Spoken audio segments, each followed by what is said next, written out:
제목이 너무 직관적인가요? 말도 많고 탈도 많았던 윤석열 대통령의 여름 휴가가 끝나갑니다. 그런데 오늘 발표된 여론조사에서 휴가 중에도 지지율이 더 떨어졌습니다. 저희가 영상 하나 만나볼 텐데 이른바 내부 총질 문자 파동부터 초등학교 입학 연령 논란까지 한번 화면으로 모아봤습니다.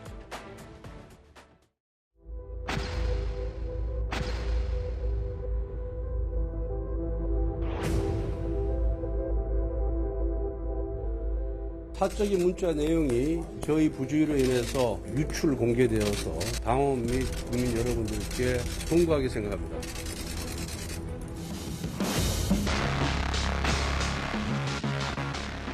조금 더 사력 있게 학부모, 학생 그리고 전문가들의 의견을 충분히 수렴을 하고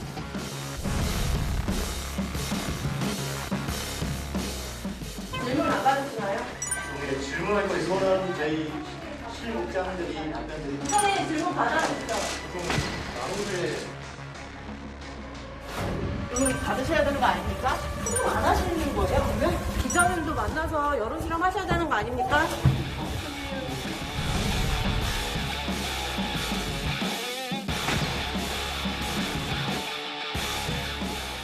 앞으로 브리핑 하시면서 그럼 질문 안 받으실 거예요? 장관님 너무 무책임하신 거 아닌가요? 조금만 힘주고 오시면 제가 말씀드리겠습니다. 윤석열 정부의 하나의 단면을 알 수 있는 영상을 짧게 한번 봤는데요. 구자영 차장. 네. 오늘 발표된 윤 대통령의 지지율 지난주 28%에서 이번 주 24%, 4%포인트 빠졌습니다. 네. 그러니까 이게 지금 윤석열 정부에는 아주 큰 경고등이 지금 켜진 겁니다. 이 여론조사를 아주 단순하게 말씀을 드리자면 3명이 있을 때 1명은 찬성하고 2명은 지금 반대를 했을 때가 30%대거든요. 맞아요. 그러니까 1명만 더 동의를 구하면 국정 운영하는 데 별 어려움이 없습니다. 그런데 20%대로 떨어지면 어떻게 되냐면 4명 중에 1명만 찬성하고 지금 3명이 반대를 하고 있는 거예요.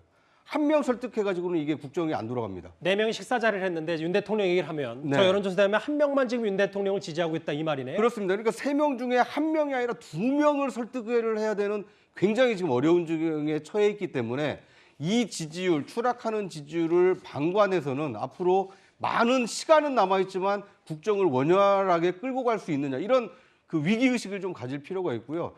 떨어진 이유가 도대체 뭐냐. 그 지지율 하락의 원인을 정확히 진단을 하고 그 진단에 걸맞는 처방을 내야만 그 추락하는 지지율을 반등시킬 수 있기 때문에 아마 이번 그 윤 대통령의 그 휴가 기간 동안에 떨어지는 지지율의 어떤 원인에 대한 파악이 제대로 됐다라면 이 다음 주에 이 국정에 복귀하면서 도어 스태핑에서 첫 일성이 제대로 나올 것이고 만약에 그렇지 않고 국민 여론과 동떨어진 어떤 메시지가 나온다라면 이 추락하는 지지율 지금 뭐 이 지하층도 있다라고 하는데 지하층 밑에는 이 마그마층이 있기 때문에 아마 더 떨어질 그 위험성도 좀 있지 않나 하는 생각이 듭니다. 글쎄요, 뭐 10% 얘기까지 벌써 말씀하시는 것 같은데 아직 그거는 좀 지켜봐야 되는데 윤 대통령의 대선 득표율이 48%였으니까 오늘 여론조사가 24%다. 딱 절반. 반토막 났다는 표현까지 오늘 나왔고 4명 중에 1명만 윤 대통령의 여러 전국 얘기를 지지한다. 추세가 좀 그래프가 가파르게 떨어지고 있기 때문에 다음 화면을 볼게요. 그럼 왜 떨어졌냐 더. 인사, 무능, 독단 이 얘기는 그전부터 나왔는데 특히 색깔이 다른 이 부분이요. 아까 박순애 교육부 장관 얘기도 했었습니다만 박성미 비서관님. 이거 연령 낮추는 것 때문에 무리하게 추진하다가 여기에 벌써 5% 부정평가가 있다. 뭔가 국민들도 윤 대통령 지지율이 신속하게 반응한다는 느낌도 좀 제가 드는데요. 그러니까 저기 빨간색으로 표시된 만 5세 초등학교 입학 추진이 맨 첫 번째 원인인 인사 그리고 두 번째인 자질 부족 무능함과 저는 무관하지 않다고 생각합니다. 첫 번째는 교육부 장관을 저런 분으로 앉힌 게 일단 잘못이죠. 그러니까 인사에서 잘못을 한 겁니다. 근데 그런 분을 걸러낼 수 있는 경험이나 자질 부족도 없었고 그리고 만 5세로 이렇게 입학 연령을 낮추는 사실상 교육 정책을 뒤흔드는 거 아닙니까? 근데 이런 거에 대해서 대통령이 보고를 받았을 때 저는 아무런 필터링 없이 사실 정책 보고 받을 때 대통령도 의견을 내실 수가 있거든요. 뭐 이것은 여론 수렴을 얼마나 했느냐.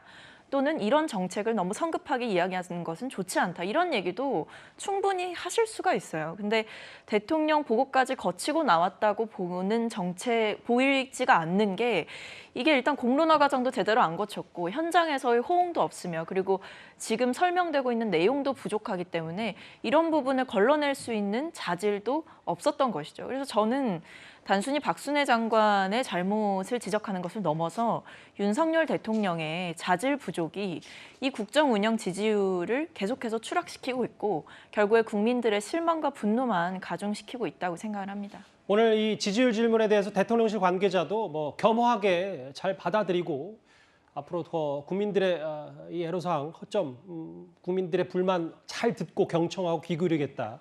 대통령실도 이렇게 오늘 공식 입장을 냈습니다.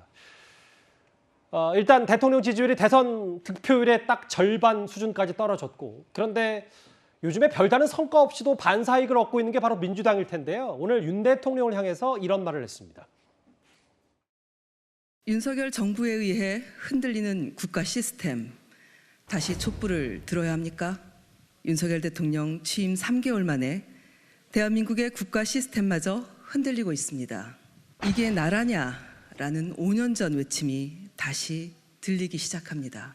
대통령의 아마추어 외교는 의전 참사를 일으키며 국제적 망신을 사고 있고 대통령 부인은 대통령실을 둘러싼 각종 의혹과 논란의 중심에 서 있습니다. 뭐 모든 내용 논평이니까 하나하나 세게 비판할 수 있는데 촛불 내기를 민주당이 얘기했단 말이죠. 어떻게 받아들이세요?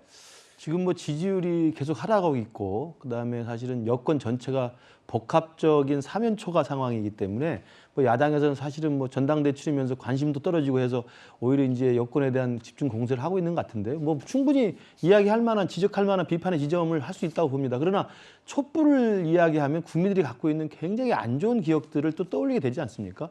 심지어는 촛불 이야기 플러스 최근에 이재명 지금 대선 대표 후보는 탄핵 이야기를 했습니다. 물론 대통령 탄핵은 아니고 이상민 행안부 장관 탄핵입니다만 장관 탄핵을 시켜야 된다. 그리고 촛불을 들여야 됩니까? 라고 물어보면 5년 전에 그야말로 2016년에 국정농단 사건 때 우리 광화문에 수십만 명이 와서 촛불을 들어서 문재인 정부를 출범을 시켰습니다만 문재인 정부 5년 만에 사실 정권 재창출에 실패하고 정권 교체라는 국민의 민심에 사실은 퇴출된 거 아니겠습니까?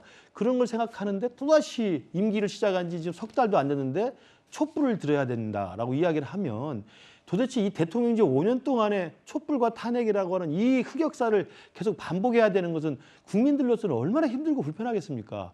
저는 그래서 야당도 정치공사 논평을 하긴 하더라도 저는 조금 단어나 과도한 표현은 좀 자제하고 좀 정제된 발언을 했으면 좋겠다. 이런 좀 주문을 좀 드리고 싶습니다.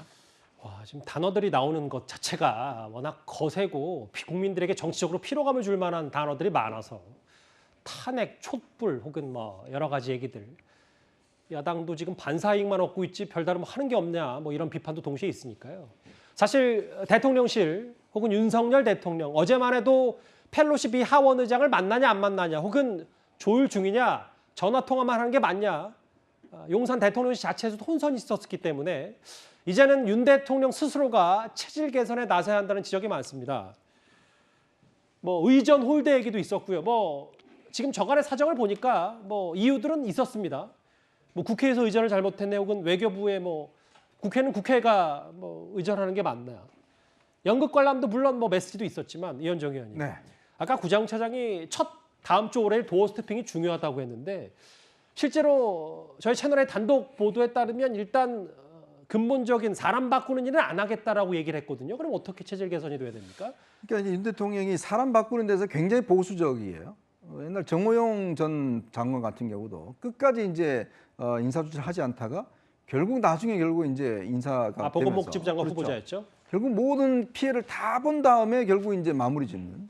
저는 이번에 박순애 장관도 마찬가지라 봅니다. 박순애 장관의 큰 실수는 뭐냐면 본인이 직접 기자들하고 소통을 회피하는 거예요. 그런데 이건 장관으로 자질이 없습니다. 그리고 또 이 정책도 있어서 이거는 윤석열 정부의 정신과도 맞지가 않아요. 예를 들어서 외고 폐지라든지 이런 것 같은 경우는 그동안 윤석열 대통령은 이 교육의 다양성을 많이 주장해 왔는데 불쑥 지금 외고 폐지하겠다, 국제고 폐지하겠다 이렇게 내놓으니까 이거는 기본적인 정체성과도 맞지 않는 거거든요. 이제 그런 정책을 불쑥불쑥 내놓는 것 자체가 이거는 저는 큰 문제가 있는 거기 때문에 지금 이제 이번 때 펠로시 이 의장 문제도 그렇고 박순애 장관 문제도 그렇고 이게 지금 뭐 계속 상황에 따라서 좀 불안하게 지금 조정돼가는 대통령실이 또 이 문제에 대해서 계속 말을 바꾸는 이렇다 보니까 결국 또 이번에 결국 대통령 휴가 징크스가 또 나타난 것 같습니다. 그러게요. 그렇게 됐네요, 결국. 항상 대통령들이 휴가 가면 이 문제가 생기는데 이번 문제는 이 그동안 수차례 지어왔던 시스템의 문제 이게 좀 또 한 번 노출된 거 아니겠습니까? 저는 그러면 이제 대통령께서 다시 돌아오시면 저는 국민들에게 이런 현 상황에 대한 저는 좀 설명할 필요가 있다는 생각이 들어요. 그리고 어떻게 하겠다 이 부분도 좀 명확히 저는 밝힐 필요가 있다. 그래야지만이 예. 이 좀 하고 좀 이제는 과감하게 됐으면 좋겠습니다. 더 이상 한 사람을 지키려다가 많은 국민들을 잃으면 안 됩니다. 그 한 사람이 중요한 게 아니에요 지금은. 휴가 중에도 대통령 지지율이 더 떨어졌습니다. 역대 최저치액이 아직 100일도 안 됐는데 여러 우려들이 나오고 있습니다. 윤 대통령 지지율 얘기, 휴가 얘기 만나봤습니다. 다음 주제는 이제 분위기를 조금 바꿔서요. 제1야당 당권에 도전하는 이 인물 얘기를 해보겠습니다.